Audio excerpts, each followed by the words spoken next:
She had always believed that the world ended at her window. Beyond it lay nothing but distant hills and a sky that never changed. Pale and quiet, like a story that had forgotten how to begin. She would sit there for hours, tracing invisible paths across the glass, imagining what it might feel like to step into something more. Not just a different place, but a different life. One filled with danger and beauty and meaning. Something wild. She did not belong to stillness. She felt it in her bones. And then one night, the world answered. The wind rose without warning, slipping through the cracks of her small room like a whisper, calling her name. The sky darkened, not into night, but into something deeper, richer, alive with shifting shadows. She stood slowly, her breath catching as the hills beyond her window began to change. They stretched higher, sharper, crowned with jagged peaks and ancient forests that had not been there before. And in the distance, rising like a dream carved from moonlight and danger, stood a castle. It was not soft or welcoming. It was beautiful in a way that made her heart race. All towering spires and silver-lit stone, wrapped in darkness that felt alive. And above it, cutting through the sky with terrifying grace, were dragons. Not gentle creatures of stories, but powerful, ancient beings whose wings stirred storms and whose presence made the air tremble. Her pulse thundered. This was not a dream. This was a doorway. The glass did not break. It simply vanished, as if it had never been there at all. Before fear could root her in place, she stepped forward. The moment her foot crossed the threshold, the world shifted violently. The air burned cold against her skin, the ground rising to meet her as she stumbled into a forest that pulsed with quiet magic. The trees were impossibly tall, their leaves shimmering like starlight caught in shadow. Every sound felt sharper, every breath felt stolen. She turned, but the window was gone. There was no way back. A crack of thunder split the sky. She looked up just in time to see a dragon diving toward her. Instinct screamed at her to run, but her body refused to move. The creature landed only a few steps away, its massive form sending leaves spiraling into the air. Its scales gleamed dark like polished obsidian, its eyes burning with something ancient and unreadable.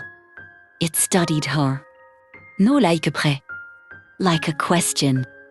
Before she could even think, another presence flooded the forest, cold, commanding, dangerous in a way that made the dragon lower its head in sudden respect. A figure stepped from the shadows. He did not belong to her world. That much was clear in the way the air seemed to bend around him. Tall, impossibly still, with eyes that held the night sky itself. Power clung to him like a second skin, sharp and intoxicating. You should not be here, he said, his voice low, edged with something that was not quite anger. Her heart raced, but not from fear alone. I chose to be. His gaze sharpened. Something flickering beneath the surface. Surprise, amusement, something darker. No human chooses this, he said. They stumble. They break.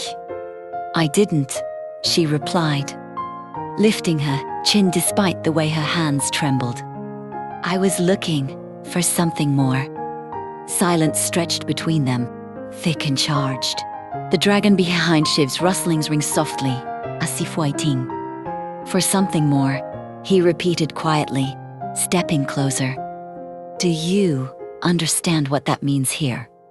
She swallowed, but did not look away. It means danger. It means I might not survive. And yet, you came anyway. Yes. Something changed then. The sharp edge just slightly, like a blade being lowered, but not sheathed. Then you are either very brave, he said. His voice quieter now, or very reckless. Maybe both. A ghost of a smile touched his lips, gone as quickly as it appeared. The forest seemed to breathe again. He turned, gesturing toward the distant castle that loomed beyond the trees. That place you saw, it is not a sanctuary. It is a court of power, of creatures who do not forgive weakness. Good, she said, surprising even herself. I'm not looking for safety. He glanced back at her, something like approval flickering in his gaze. Then you may survive after all. The dragon stepped forward, lowering itself slightly. Its massive form offering something she had only ever imagined in dreams. Ashwas. She hesitated for only a second before reaching out. Her fingers brushing against its scales, warm, alive, real. This world, essaie softly. It will test you, break you, if you let it. She climbed onto the dragon's back, her pulse wild. Her fear transforming into something brighter, stronger. Then it's a good thing I didn't come here to stay the same. For a moment, he simply watched her. Then he nodded once, as if accepting something unspoken. The dragon launched into the sky. Wind tore through her hair as the forest fell away beneath them. The castle rising closer with every powerful beat of wings. The world stretched wide and endless, filled with shadows and light and something thrillingly unknown. Shologed. No softly. Not carefully, but freely, the sound carried away by the wind as the sky opened around her. For the first time in her life, she was not watching adventure from behind glass. She was inside it. And far below, standing at the edge of the forest, the dark-eyed figure watched her disappear into the sky. Something ancient and quiet shifting in his chest. Because this world had not called her by accident. It had chosen her. And this was only the beginning. She thought it was over. For days, the window remained stubbornly ordinary. The same cracked pavement. The same tired sky. No gold, no violet. No dragons tearing through the clouds like living storms. It almost felt cruel. As if the world had shown her something extraordinary only to take it away again. But something had changed inside her. She no longer sat curled in the corner waiting for life to pass. She moved through her days with a restless energy, like her soul had been stretched too far to ever fit back into the shape it once was. She found herself watching the sky more closely, listening more carefully, waiting, not for escape. For retourne. En dit calme. Not with fire this time, but with a whisper. One night, as the world slept, she felt it. Apule. Soft at fear, like a throat. She turned slowly toward the window, her breath catching as the glass rippled. Just lightly waddle-drop. Her heart began to race. Don't pretend you weren't hoping for this. The voice came from behind her. Low, smooth, amused. She spun around. He was leaning against the wall like he had always been there.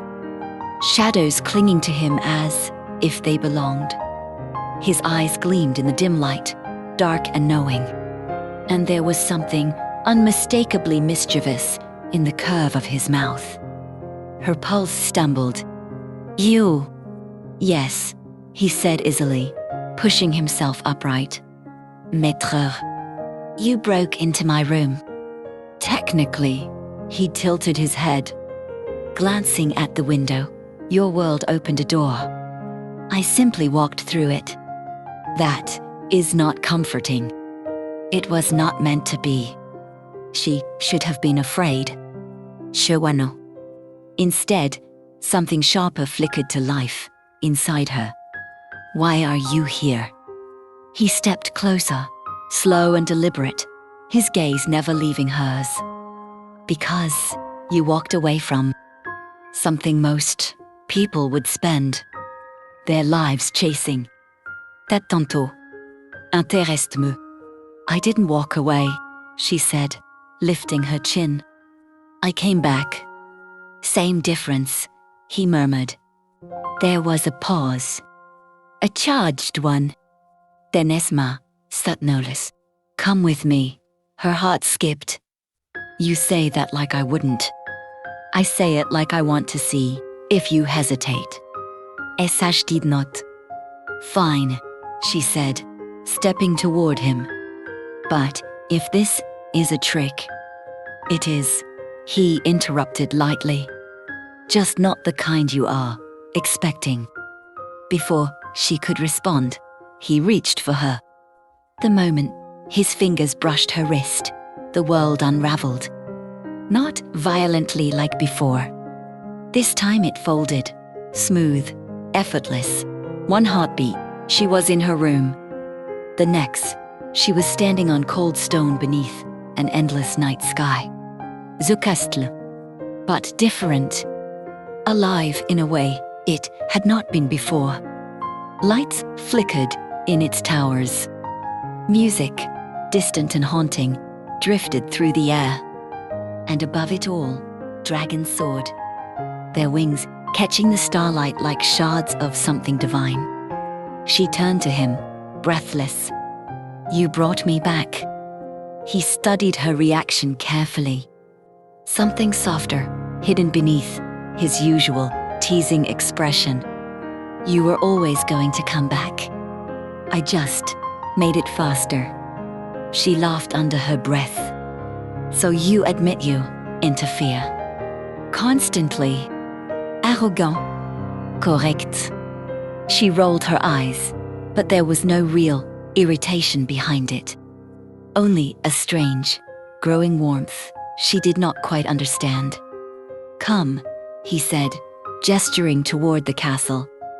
There is much you have not seen. They walked together this time. No alone. Not uncertain. Inside, the castle was no longer quiet. Figures moved through the halls. Their presence powerful and graceful. Their eyes flicking toward her with curiosity. Some whispered. Some watched openly. But none stopped her. Not with him beside her. Aren't they afraid of you? She asked quietly. Esmirked. Some. And the rest? They are smart enough not to be. She huffed a small laugh, shaking her head. You're insufferable. And yet, he glanced down at her, voice softer now. You're still here. She met his gaze, something steady and unspoken passing between them. Maybe I like trouble. Oh, you do, he said quietly. You just haven't realized how much yet. They reached a high balcony overlooking the vast lands beyond the castle. The wind rushed past them, carrying the distant roar of dragons and the pulse of something ancient beneath it all. For a moment, neither of them spoke. This place, she said finally, her voice softer now. It feels like it's waiting. Iti? For what? He looked at her then, really looked at her, all traces of teasing gone. For someone who does not fear it. Her breath caught. The air between them shifted. Closer now, warmer. Dangerous in a completely different way. You think that's me? she asked, barely above a whisper. I think, he said slowly, stepping just a fraction closer. You walked into a world of dragons and did not run. That doesn't mean I'm not afraid. No, he agreed softly. It means you are worth watching. Her heart was racing now, but not from fear. Not from the castle or the dragons or the strange, powerful world she had stepped into. Fromachim. You're very sure of yourself, she said, trying to steady her voice. I have to be, he replied. You are unpredictable. She smiled, just slightly. Go. For a moment, it felt like the entire world had narrowed to the space between them. The wind, the sky, the distant roar of dragons. All of it faded. Then, suddenly, he stepped back. Juste nous. Annoyingly enough. Don't get too comfortable, he said lightly, the teasing edge returning. This world bites. She exhaled, a mix of frustration and something else she refused to name. Adieu. His smile turned wicked. I bite back. She shook her head, laughing despite herself. You're impossible. And yet, he said, stepping past her, you followed me into another world. She turned, watching him walk away, something twisting in her chest. Not unpleasant. No anti-relis. Exciting. Infuriating. Alif. Above them, dragons roared into the night, their wings shaking the stars. And somewhere between danger and desire, between magic and mischief, she realized something thrilling. This was no longer just her adventure. It was becoming theirs.